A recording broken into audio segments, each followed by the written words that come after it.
Good evening, and I call this April 6th meeting of the Paducah Planning and Zoning Commission to order.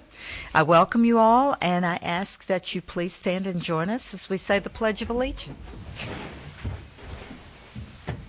I pledge allegiance to the flag of the United States of America and to the republic for which it stands, one nation, under God, indivisible, with liberty and justice for all.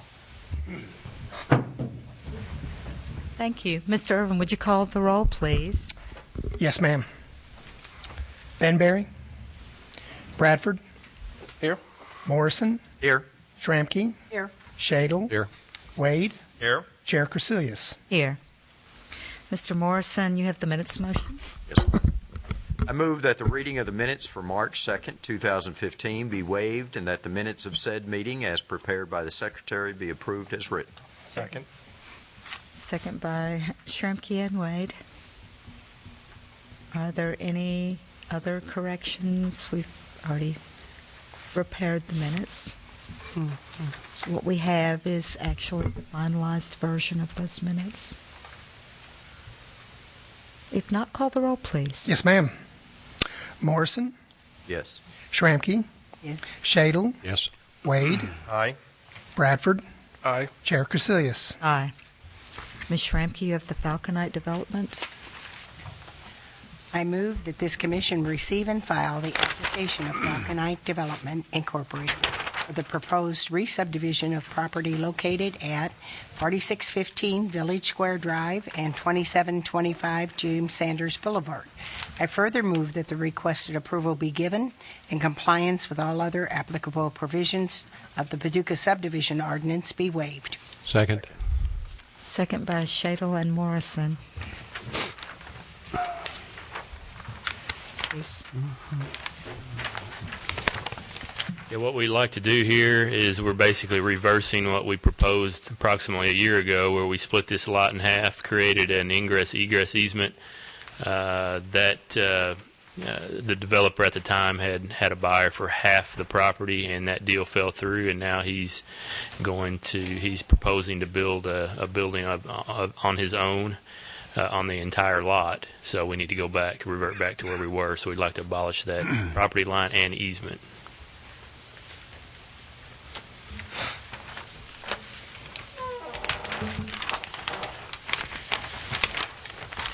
Any questions, comments? Does away with the egress and ingress. Mm-hmm. Yes. I remember we discussed that quite a bit. We did at length.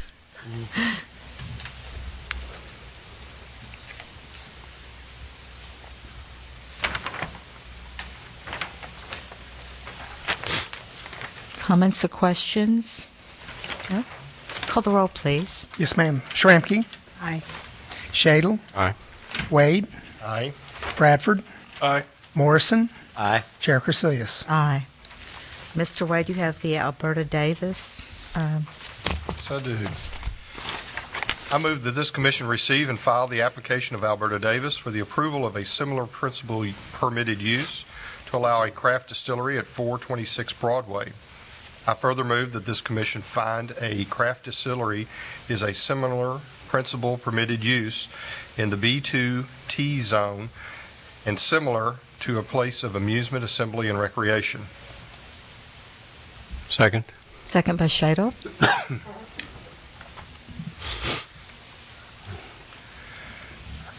If you'd like me to. Come right up. John Brown. We don't want to do anything to damage the city, to distract from anything. There's not going to be large trucks coming in and out. A small craft distillery, it's really small. A van coming in maybe once or twice a week, small pickups.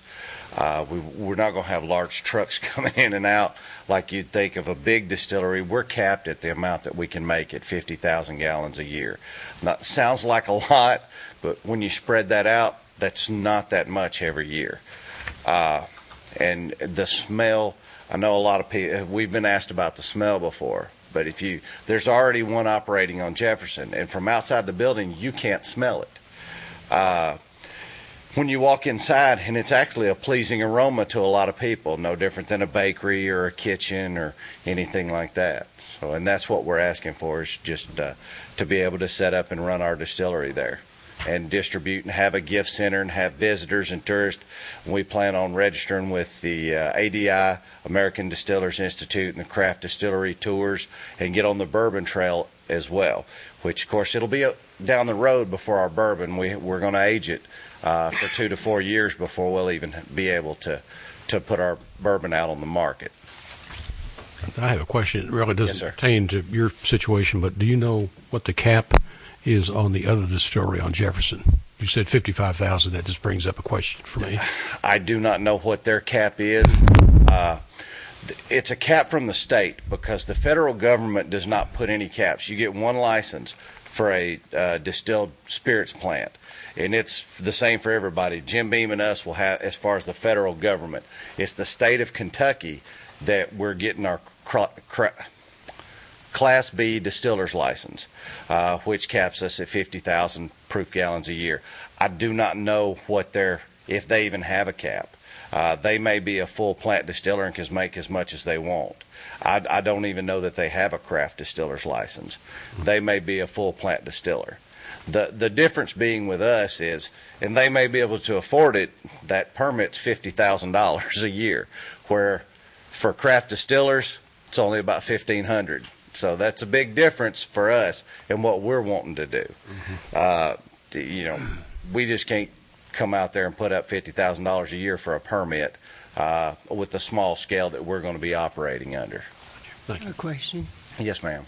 You mentioned retail space. What type of product? We'll be selling our liquor out the in store. Now, Kentucky recently passed House Bill 198. It went to the Senate and it did not go through. They actually didn't even put it on the floor this year. They said they had other bigger, more important things to do, and they're going to put it on for next year, where the craft distillers can actually sell by the drink.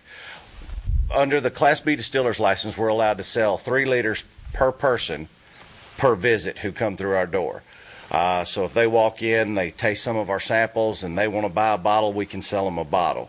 And we can sell up to 3 liters per person, and that's it, per visit. Most of our sales will come through distribution, where we'll have a distributor putting it in liquor stores, because the 3-tier system in Kentucky, you can't own a bar. Now, you can have a bar where you sell your own products eventually, and that's what this House bill's we're hoping will go through for us. They haven't had any backlash. It went through the House, no problem. The Senate said, not this year. They've got too many other important things, so they put it on the back burner. So we're hoping next year that it'll go through, where we can actually sell by the drink our own products. Now, we can't sell anybody's beer or anything else, just our own products by the drink. Instead of giving them away for free, we'll actually get to sell them. And then we can sell the bottles themselves, and then we can sell our merchandising, our T-shirts, hats, shot glasses, and things like that. So for now, you're not selling, when you are up and running, you're not Yes. selling beer? Well, we'll be actually making a hard liquor. We won't be a brewery. It'll be a distillery, and we'll be making bourbon and moonshine and flavored. Can't sell it at this point? Yes, ma'am. We will be allowed to sell it, but we can't sell it by the drink. We can't just pour a shot and charge a couple of dollars for it. We have to give that sample away right now. Oh, I see. And then can they buy? Yes, ma'am. Then they can buy a whole bottle. Yes, ma'am. Okay. I understand. I think this is very similar to what you find all across the state. If you were to visit a larger distillery, you walk up to town and they have to give you a sample, but you can't buy it by the drink. It did pass the House and failed to go through the Senate. Well, it never even got on the Senate floor. They looked at it and went, not this year. We've got too many other important things. So they just put it on the back burner and said, we'll revisit it again next year. Where are you going to store your shot? Where are you going to store the stock? Our stock will be stored in-house. The building, here, let me get the blueprint for the building. While he's doing that, Mr. Irwin, the sidewalk seating, is that allowed in this? I wouldn't think so. That's primarily for restaurants, is it not? Similar to with restaurants being able to have seating outside, would this be allowed to have seating outside? Mr. Wade, that's a very good question. I'd have to read the ordinance again. The Sidewalk Cafe ordinance obviously regulates the sale outdoors. I'm not sure if there's a requirement in there has to be food associated with that or not, so I'll have to look into that and I get believe it does allow liquor by the drink, but they don't have a liquor by the drink license. Oh, not right we now. Won't have a liquor by, we won't So- have a liquor by the drink license like a normal bar would. Right. It would fall under our Class B distiller's license. But you don't even have that now. No, ma'am, we don't have that yet.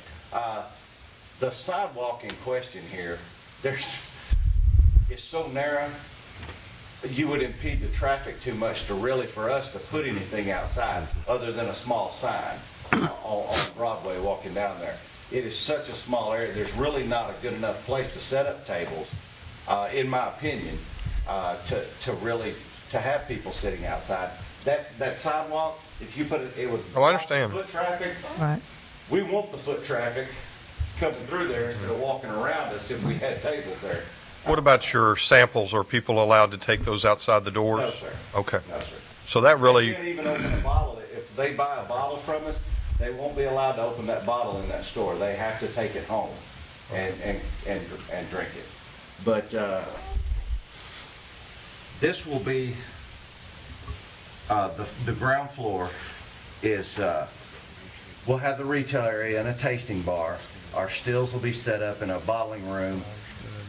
This is the elevator shaft without an elevator. It's 3 floors, and eventually, once we get in operation and afford our sprinkler system, we will actually move storage to upstairs as well and use the elevator. Yeah, you better. Yes, but we can't until we get the sprinkler. But for now, we're using this. We'll use this as our storage and deliveries out the back. Yeah. Can you show those around to all of us, Yes, please? ma'am, I sure will. While you're doing that, did you say there would be seating or there would not be? No, would not be. Inside, yes, sir. But not Would be. outside. Not outside. Not outside. That sidewalk is Oh, I don't. fairly narrow. No, we know that. It's- Identify for me what building this is. I couldn't, I went to look and I It's couldn't the really old tell. Unga Bunga Music Store. Okay. It's Next to the one that's down blocked. from the Yes. guild, got the- Yes, yes, I know which one it Yes, is. Okay. And the other question I had for you is you do have like a delivery or loading and unloading area in the back Yes, of the ma'am, store? there is an alley, and big double doors. And that's where you're going to do Yes, that, ma'am. not Yes, ma'am. out the front. Okay. There's very limited parking there. Yeah. So it's not conducive to have deliveries and heavy, and blocking that sidewalk would actually hurt us more than it would Sure. trying to put a little table out there and let people. well, it's been tried down the street, and that's what made me Oh, has wonder. it? Yes. Well, and so starting off, I mean, so you open your doors and you're a distiller, and are you a restaurant and a retail area? And, I mean, are you everything all at once, or? No, ma'am. No, ma'am, we're not. We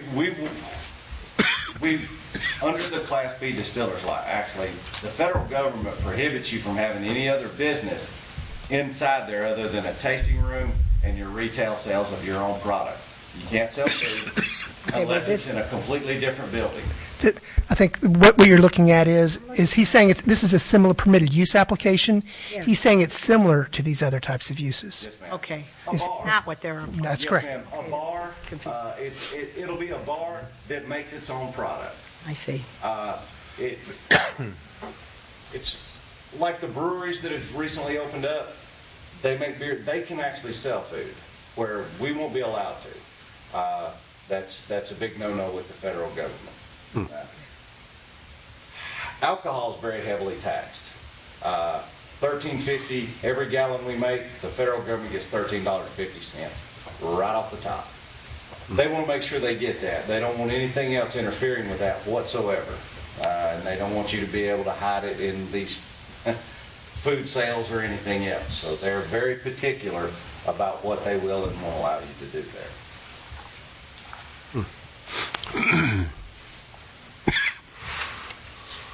And have you done this before? No, ma'am, this is our first time. We've helped several others get started. Lady in New York, and we actually started building the stills, the copper stills and the kettles. That's how we got started. And we started going around and helping others set up. We even gave them their recipes. The other lady in Paducah, she's actually using one of our recipes. Not all of them, but one of them she's using. And Johnny can tell you more about that. What's the guy in Texas, the Cactus Moonshine? John Kovacs, it's a company in Texas we developed cactus moonshine for, and they're real successful. We've got our own recipes we're going to bring with this. So. And see, we helped them and really didn't get much out of it. So, and we're seeing just how successful they are after helping them get established using our recipes, our stills, and it's pretty much a no-brainer for us to go ahead and do it ourselves. Is it going to be bourbon? Yes, sir. You're going to have 50% corn? 50... Yes, sir. It will be by the rules, by the... Right. Yes, sir. And it's a very good bourbon. Not many bad bourbons. Yeah, that's true. Some just a little better than others. Mix some with Coke and cuts the flavor. Anyone else have any more questions or comments? So just again, summing all that up, initially you're going to be selling your product outside of the distillery itself to restaurants and bars. We will have to sell it to a distributor. Now, we can go in and promote our product in a bar. Okay, we can walk in and say, we want you to try our product. We cannot sell directly to a restaurant, a bar. We have to use a distributor. Kentucky has what's called the 3-tier system, where if I own a distillery, I can't own a bar. And if I'm a distributor, I can't own a bar, or I can't own a retail package store. They don't want anybody to monopolize the system. So basically, we will be selling to our distributor, and we will have in-house sales, but it'll be by the bottle and not by the drink. And once that is established, once we can sell by the drink, that's where we're going to pick up a lot of business. We'll be successful, but once that goes through, we'll be a lot more successful once you can actually sell by the drink. And that's going to bring a lot more individuals down to that area of Paducah, especially during barbecue on the river and special events. And we will promote tastings, and we will do other things down there to get people to come down into that area. Are you looking at local distribution? This is beyond the scope of this, but yes, sir. We're looking at local distribution and actually nationwide. We've actually got a meeting next week with a nationwide distributor who actually distributes for Anheuser-Busch. He's very excited. He's very interested, and so we're going to sit down with him and see what kind of agreement we can come up to. And at first, what we'll be doing is selling moonshine and the flavored moonshines until we can get our bourbon aged, which will be minimum of 2 years. We'd like to go 3 to 4 years because really the bourbon's really good at 4 years, and that's the mark we're looking for, to be able to have a really good quality bourbon that we're proud to put out there. So. I have to ask, how long does it take you to distill your moonshine? The fermenting process takes around 7 to 10 days, and then it takes 6 hours to run it through the still, 6 to 7 hours. What's it come off as? 140, 150? Starting out around 168, and when we're done, we're around 120, so blended all together, a range between 130 and 140. And on our bourbon, we'll be putting it in around 120 into the barrels. Lose a lot, I guess, don't you? Yeah, well, you lose a lot in the barrels, but you're not allowed, on bourbon, you cannot add any flavoring. The only thing you can add to it is water. And once it comes out of that, but once you put it in the barrel, that's it. Now, once it comes out, the only thing you can add to it is water to bring it down to a more tolerable proof. But you can add no coloring, no flavoring, nothing.